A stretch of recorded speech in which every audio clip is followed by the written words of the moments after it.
Hey folks, Jim from Slick Audio. It's lesson time today. Glasses in hand. Teacher. Teacher, can I go to the bathroom? No. Sorry. Windows 10, Windows 7, Windows, period, versus Mac. There's a lot of questions out there. Can I use Windows 10? Should I use Windows 10? Yes and yes. So let's dive into it a little bit, shall we? And I know there's some key questions that are coming up, and I'm actually going to show you some stuff. That's a technical term, by the way, today. So, first of all, a differentiator between what Mac OS can do and what Windows can't do out of the box, and then I'll explain why. So Mac OS has the ability to run its audio format, which I'll leave to the Mac people anyways, and it doesn't matter what the source is, and it's just kind of like if you buy I don't know, a PreSonus Quantum or whatever that's going to plug into the device. There's Mac software that's very it's unique, and you can record not only through a DAW, but you could also record or play back from Safari or web browser, YouTube, that kind of stuff. Windows doesn't have quite that capability native when we're talking about the high-end audio interfaces. They use what's called, naturally a phone rings during this shit, what's called ASIO. So an ASIO driver in Windows world is basically the ability to speak directly to the hardware and say, sayonara, bye-bye to the operating system, right? So basically, the caveat you run into is, let's hold on a second so this goddamn phone stops ringing because I can't hear it worth a shit. It's bullshit.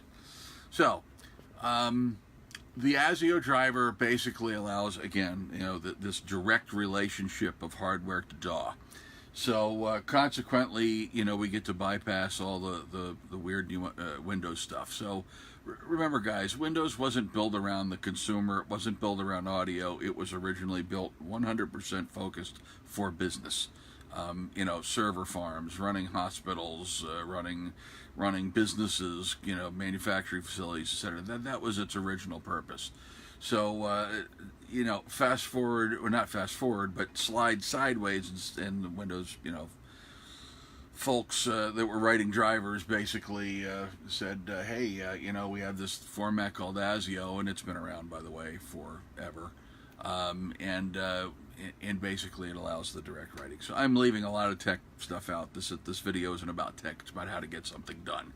So you want tech stuff, ask me and I'll do another video and we'll get real nitty gritty into the details, and you'll all be asleep in 5 minutes or less. So, but I will do it if you want me to do it. So anyways, so we have, our wonderful Windows computer, and so now the question is I've been using, Windows 10 forever or Windows 7 forever, and I don't want to go to Windows 10. Baby kicking feet. Too bad. Get over it. Windows 10's way faster, way more stable, way better, way easier to navigate, use, and run. There's a ton of right mouse click sensitive stuff above and beyond what Windows 7 ever had. Look, I was around when Windows was born and have used it since version 2, which was a pretty goddamn ugly freaking overlay of DOS at the time. Remember, guys, business. So, and I am a Unix head, as you guys know. So, be that as it may, we've been recording using ASIO and really had no way of getting things over. But Windows 10 really has taken a lot of things to other levels, and as far as performance and memory management and disk I/O management, and it's just a far, far, far superior operating system than Windows 7 ever was or ever will be. Well, it won't be now because it's about dead. So let's conquer the first task and say, all right, so Mac people can play back, YouTube, and I can't. Well, that's not necessarily true either. You can. So I'm running, I happen to be running a RedNet system in this studio. My Quantum stuff is over there. I just haven't had time to do anything with it. And, you know, someday when I have time, that's laughable. I barely have time to eat dinner at frickin' 9 o'clock at night and then go to bed and then do it all over again. But anyways, enough whining, Jim. Go to the principal's office. It's school time, remember? So anyways, you know, out of frustration, I started digging around a couple years ago and was like, you know, at least if I'm sitting here, you know, I may want to be able to listen to a YouTube clip or something like that. So I discovered an application by VB Audio called Voicemeeter. My horrible frickin' writing, folks. Look at that. Look at that quality writing. Oh my God. You can barely read it. I can't even frickin' read it. I really can't. But now, instead of having you, I'll read it. So it's VB-Audio. So Victor Bravo-Audio is the name of the company, if you will, that makes it. And Voicemeeter is the application. So the website is www.voicemeeter.com, and that is spelled VOICEMEETER.com.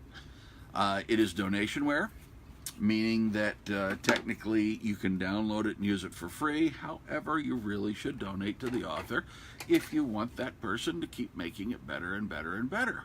So I have done that. And it's not that much money if you do want to donate. It's like 10 to 25 euro, which in the world here would be, what, 20 to 50 bucks, somewhere in there. And I don't know. I don't know my conversions. I don't know what it is today.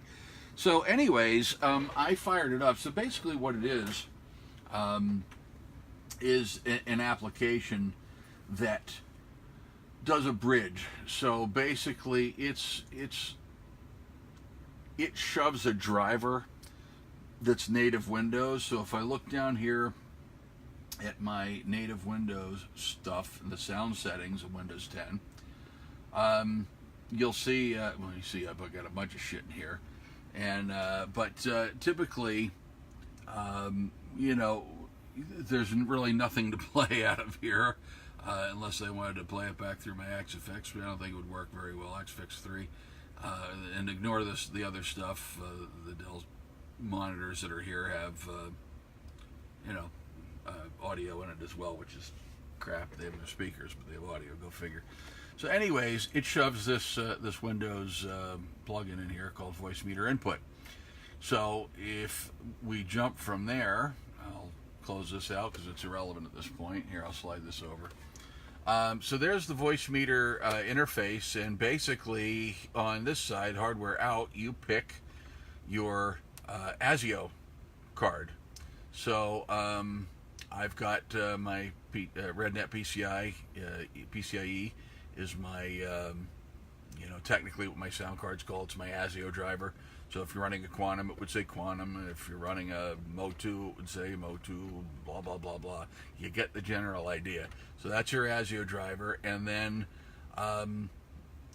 through here, this virtual input, see the VB-Audio Voicemeeter VAIO. So that's the Windows input. So I'm going to slide this over to the other window again.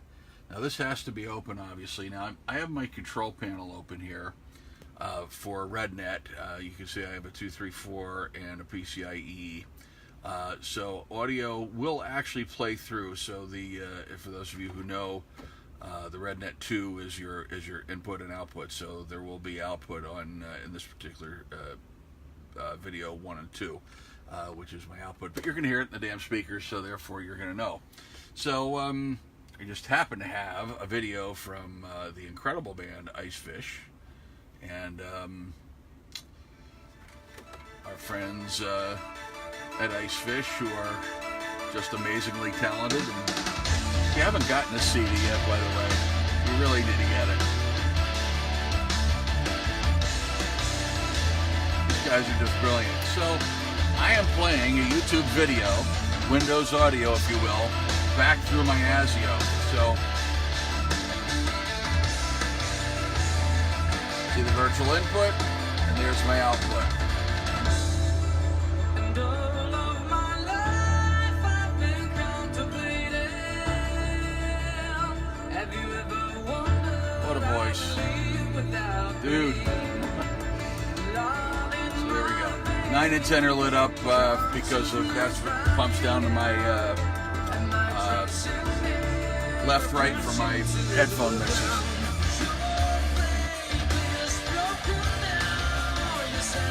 Marco, Alex, Virgil. Those guys are amazing. Absolutely amazing. So, I just showed you, as soon as not that I wouldn't want to hear more. I'd like to hear it all, actually. And I probably will listen to it after this video because it is now in my freaking head. And probably won't get out for another 2 days like it typically does. So you get the general idea. I mean, I've just made stuff work. So now if I want to go back to you know, my regular ASIO, it's just literally a matter of closing this thing down. And when you close it down, it kind of makes Voicemeeter shut down, if you will. So now I can jump over to, I'll open up Wavelab. It's just easier, quicker. Close that down for the time being. So Steinberg Wavelab, as you know, and if you don't know, well, you're going to know now, is a ASIO. It's mastering software, but it uses ASIO only. I was trying to get it out of my frickin' head to say, well, goddamn, you know. So, anyways, if I hit play, and there we go. So there's my my audio. I can't play this yet because this is a song I wrote for my daughter's wedding, and it's called "Daughter." Go figure. Here's a go figure. They just don't know it's going to be 7 minutes long yet. They're going to be pissed. I don't give a shit. She said she wanted a song. I wrote a song. You raise kids, right? How are you supposed to write it? All right. Keep it to 3.5 minutes, like back in the frickin' 80s, when the record labels frickin' beat you over the head. I'm gonna write a song 7 minutes long. It's my frickin' prerogative. Fuck off. So, anyways, guys, so you see how easy that was. I mean, it's literally a matter of launch a program. And now, one thing I can't do, by the way, is keep, an ASIO-based program. Like, and this is another weird thing in Windows world. If we have one ASIO program open, I can't open a second one. It's going to give a driver lock. If I try to launch it right now, new window.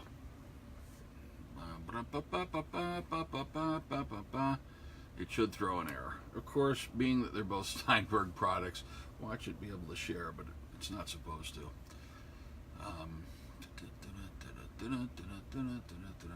But I should get an error.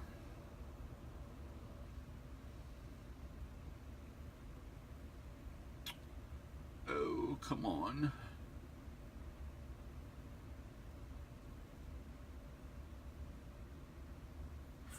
Yeah, okay, I lied. The Steinberg programs do work together. Fuck. I hate being freaking wrong like that. I was wrong. Oh, well. Oh, bad. I missed it wrong. Anyways, so I can't, when I have this open, when I have an ASIO application open, I can't just turn around and listen to, YouTube, because Voicemeeter has to be open. So Voicemeeter does lock it, so you can't use, these types of applications at the same time. And that may have changed in newer versions, and I just really haven't cared because that's all I wanted to use it for. But I do understand that they've taken it a little bit farther, and you can route audio from that back into a DAW, which means that it can be running. So I'm just going to leave it at that. So it's up to you if you want to take that any further. I'm sure it can. It's a very powerful piece of software, and it's great. And it's not that I'm trying to necessarily promote Voicemeeter. I'm trying to show, the community, the audio community, that Windows, it's not perfect in any way, shape, or form, but Windows 10 does audio flawlessly. So don't be afraid of Windows 10. It's by far, again, faster, better, and quite honestly, if you buy a Slick Audio machine, it's all you're going to get. You can't buy Windows 7 now, it just doesn't matter.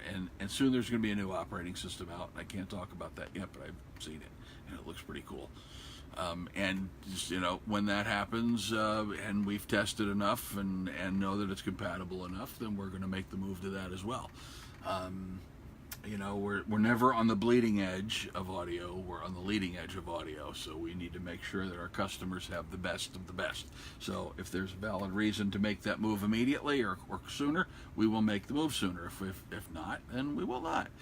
But so you can't be afraid of Windows 10, guys. I mean, if that's the only technical reason for holding it back, you just saw that it's very doable. I was just playing a YouTube video off of Chrome, on my workstation that does not have a plain old video card in it. It's got one ASIO PCIe card in it, called RedNet PCIe. So I mean, that's really the gist of it. I mean, it's don't be fearful of this stuff, man. 10's cool. So if you've had 10 issues, I would love to hear what they were, and give me an opportunity to comment. The only thing that I don't want to hear is if I just don't like the way it looks. Deal. Get over it. Grow up. Things change, and learn to change with it, or become a dinosaur and die with the dinosaurs.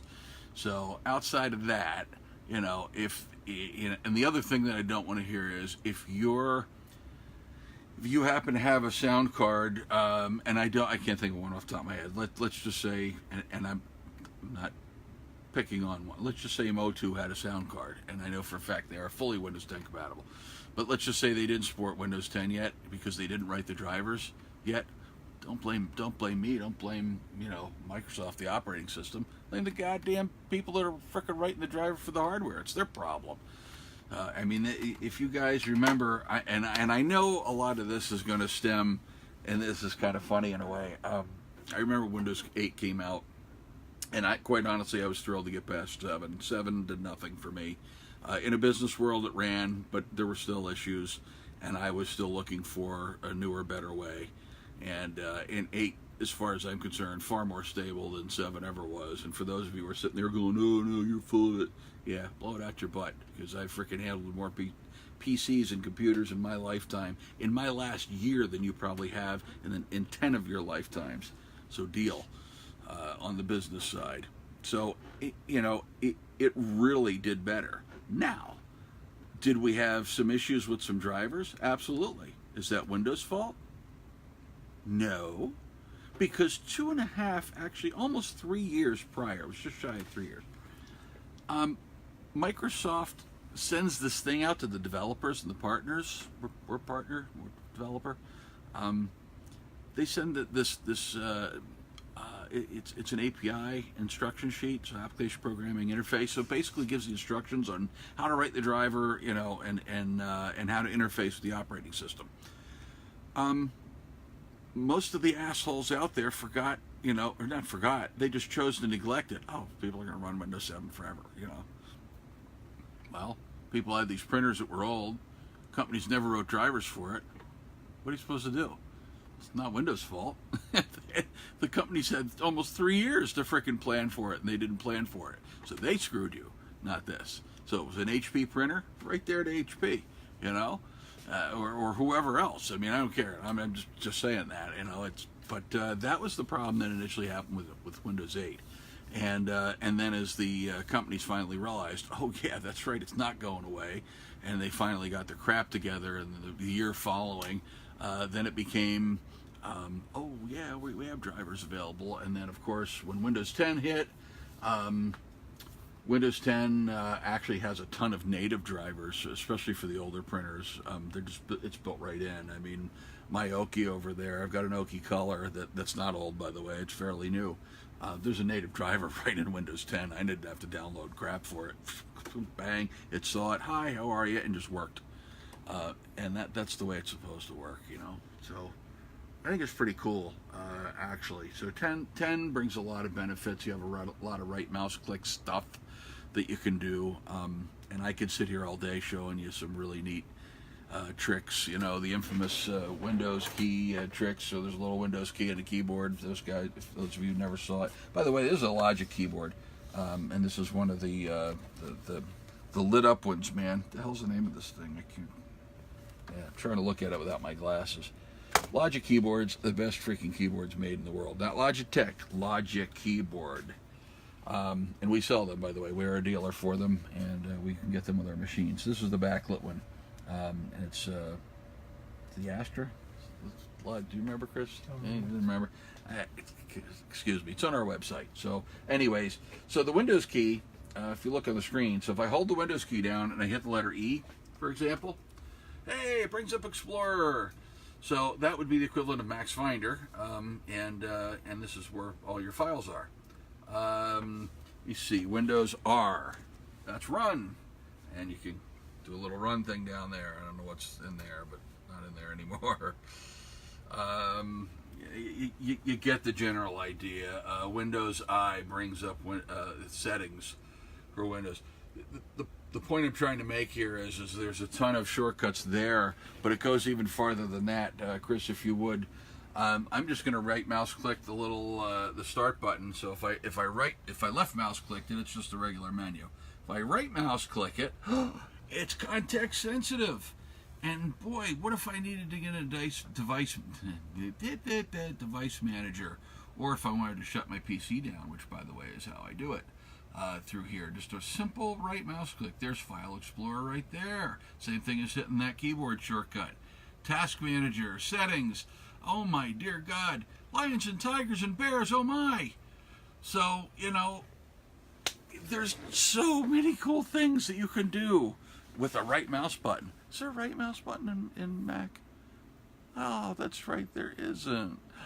Darn. Sorry. Maybe you should go to Windows 10 because it's just way better. Yeah. That was my nice side. Here's my fucking bad side. There. God, I'm getting like Glenn. Glenn, if you're watching this.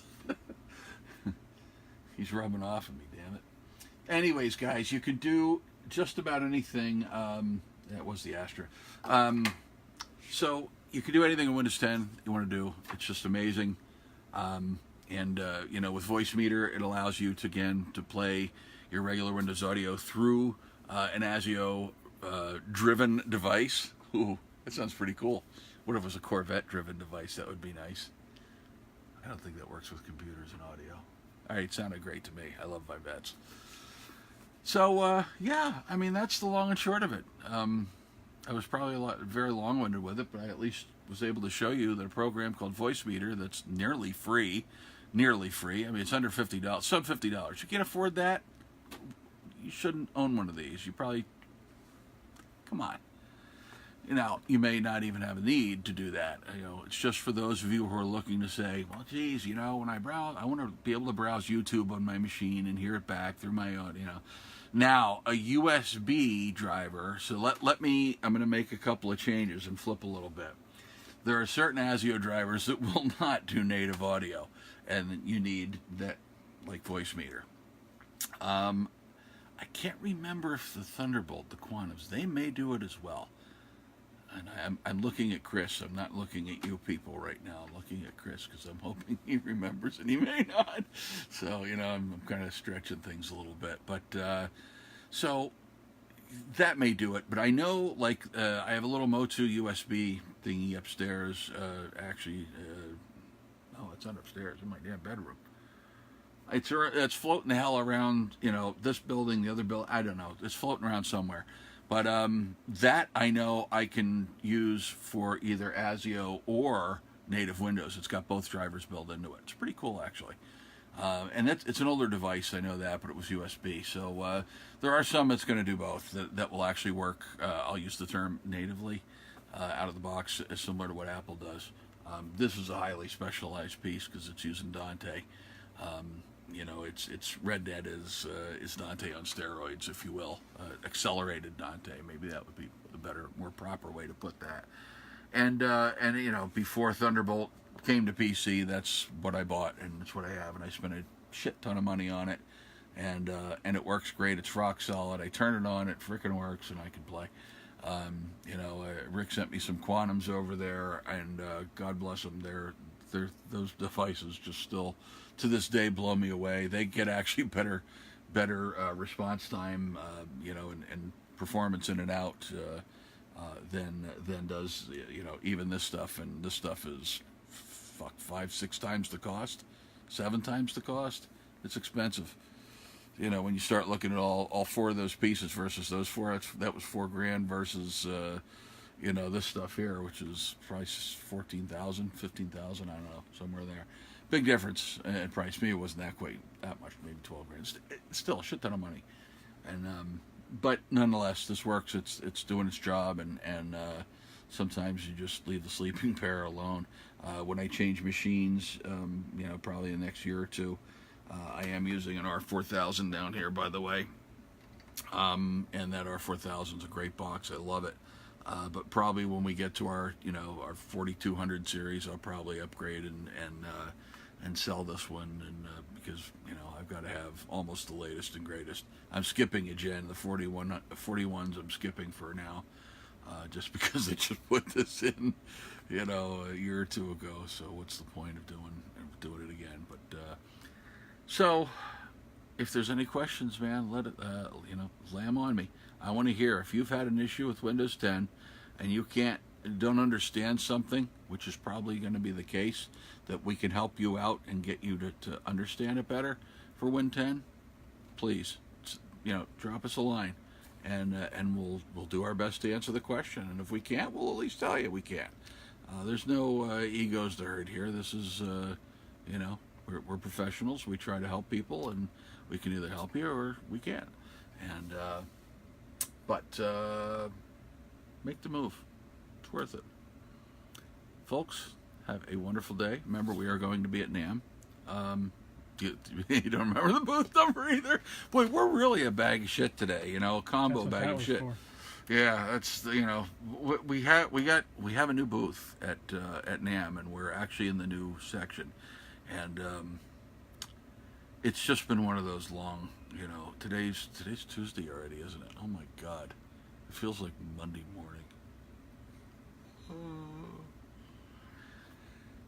We do have a booth. Go to NAMM's website, go to the map, and you'll see us. We're there. I promise you my next video I'll remember it. And I think I even had it in the last video, but just drawing some blanks today, man. I'm tired. It's late in the day, and doing what I'm supposed to do here. And anyways, so lay those questions on us, man. Try to answer. Thank you so much. Peace out. Be good. www.slick.audio and store.slick.audio will take you directly to the store, and you can check out our M560, M570, which are the little guys. The laptops, which we have a 13-inch. By the, you know, and I mentioned this before. Everybody beating on the 13-inch, you know, and how slow the processor is. You know what? It's good enough for 30, 40 tracks for a relatively inexpensive laptop. But also, by the way, has Thunderbolt 3. So we have two 15-inch laptops, two 17-inch laptops, and then we have our 2100 series rack and tower, so, you know, another RT, and 4100 series. So we have a computer for everything, and it's you know, it's interesting times, good times here in the PC audio world, because we can make things happen. We can do the magic that everybody needs done, and you know what the other cool thing is? You know, these machines just aren't for audio, they're actually for post-production. You can do video work on them because we can pump them up with some major video cards. Workstation video cards are not gaming boxes. If you think you're going to get one of these and game on it, don't bother. It's not what it's intended for. It's not what it's built for. You want a gaming box, go buy an Alienware or some other piece of junk Dell that'll, you know, HP crap. It'll break down in 6 years or 6 days, 6 weeks, maybe 6 months. And, you know, instead of our machines that are just built a lot better, a lot longer. So, anyways, guys, take care. Have a good one. And we'll maybe talk to you later in this week. Cheers. Peace out. Be good.